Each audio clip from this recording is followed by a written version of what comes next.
Hello! As I promised, I'm gonna share how I know VJ Floresca. So yung mga iba dyan, siguro pwedeng nakilala niyo siya from very pageant fanatic. So meron silang naging viral na video before na nanonood sila for Venus Ra. And then, nagkaroon po sila ng KFC commercial for that. Ganun ka-viral yung video at that time.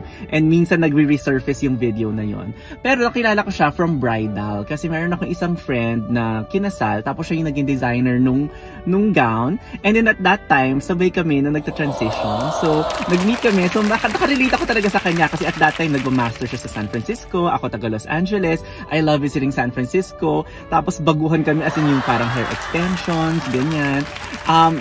So doon ko siya talaga naging ka-close and talagang hanga ako sa abilidad niya and hanga ako sa nagawa niya because like she paid for her own master's school here in the United States out of the business that she was doing in the Philippines. She was very successful already in the Philippines, but alam mo yon, talagang for the American dream, nag-decide siya na magstay here. So nakaka-relate tayong lahat dyan na nag-sacrifice tayo na kung nasaan tayo sa Pilipinas para makarating sa ibang bansa.